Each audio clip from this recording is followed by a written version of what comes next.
investigación es importante porque nos va a permitir hacer un diagnóstico de cómo están funcionando actualmente las organizaciones de sociedad civil en cuanto a su infraestructura digital. Igualmente, si las organizaciones no cuentan con una infraestructura propia, eso va a ser información sumamente valiosa para nosotros poder hacer una serie de recomendaciones a futuro sobre cómo deberían manejarse en lo digital.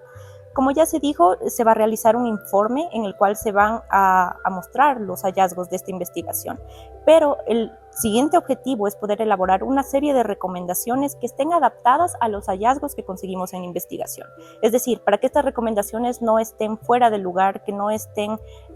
digamos, alejadas de la realidad de las organizaciones en el Ecuador, precisamente es que esta investigación es importante. Además, recordemos que el año pasado se aprobaron una serie de reformas a leyes referentes a la seguridad nacional, en las cuales se legalizó la figura, por ejemplo, del ciberpatrullaje, del agente digital encubierto, y en el contexto actual de conmoción interna, de conflicto armado interno, estas figuras, estas prácticas seguramente se deben estar viendo exacerbadas. Y si bien se habla de que estas medidas, de que este estado de emergencia, este estado de excepción tiene por objetivo frenar el crimen organizado, realmente dónde se dibuja la línea entre emplear estas técnicas, estas prácticas para enfocarse en el crimen organizado y cuándo se van a enfocar en perfilar, en atacar, en perseguir a los defensores de derechos humanos, a las organizaciones de sociedad civil, y es precisamente que queremos brindarles las herramientas que ellos necesitan para poder mejorar su infraestructura, mejorar sus prácticas internas y así poder lograr que no se vean interrumpidas sus actividades, su gestión, su campo de acción en las distintas áreas donde ellas trabajan debido a incidentes digitales. ¿Cuál es el aporte de la academia y las ciencias sociales a esta investigación? Bueno, para nosotros es importante empezar un campo de investigaciones que tengan que ver con el mundo digital y en conexión con las ciencias sociales, es decir, que la sociología, la antropología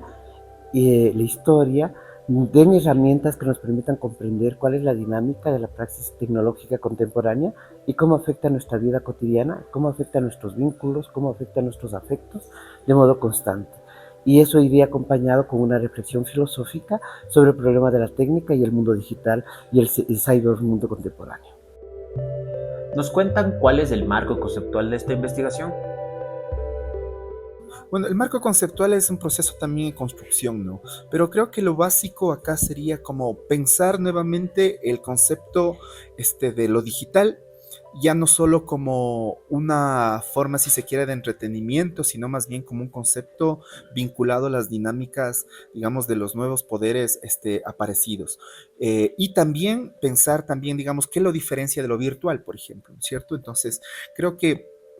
partir de ese macro concepto de lo digital permitiría ir arraigando otros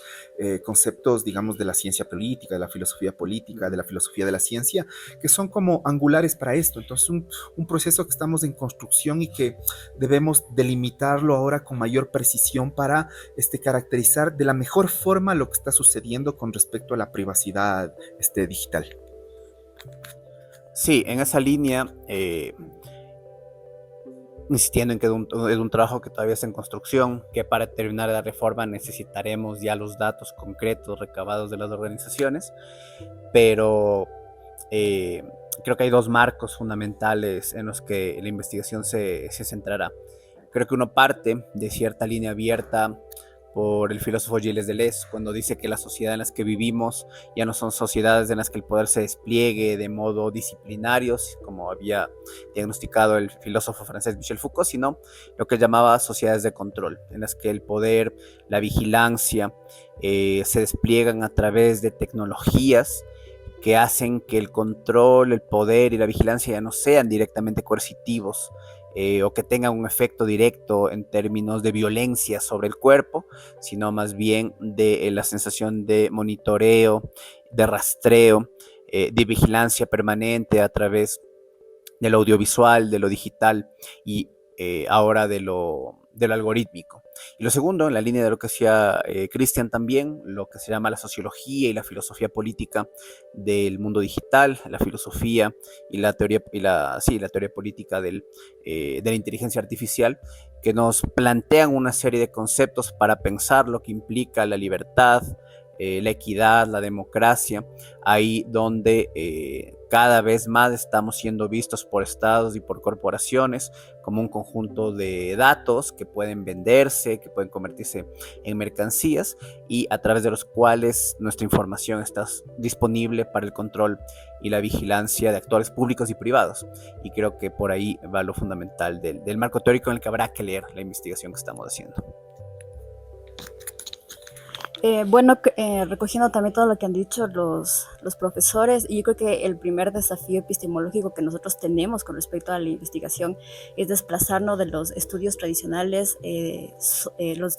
sociales sobre la técnica y la tecnología, y hacia un estudio desde la filosofía política. Entonces eso implica girar en torno a un concepto que es fundamental, que es la gubernamentalidad algorítmica, que más o menos lo que plantearía, ¿no es cierto?, es la emergencia de un gobierno sobre la relación y sobre las individuaciones más que sobre los sujetos. Entonces ahí hay un desafío epistemológico que creo que es un desafío que tenemos que asumir en términos de filosofía política.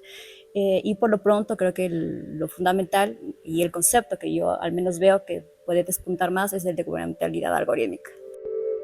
¿Cuál es el enfoque técnico de esta investigación?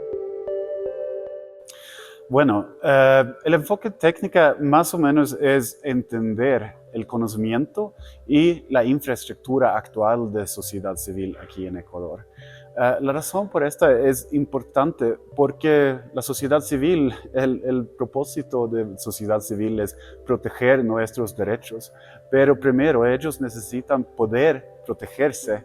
y su entorno digital también. Y lo que hemos visto es que no hay mucho presupuesto para esta, que significa que lo que podemos ver es la infraestructura es muy compartida, está hecho en una manera sin conocimiento y con muchos huecos, pero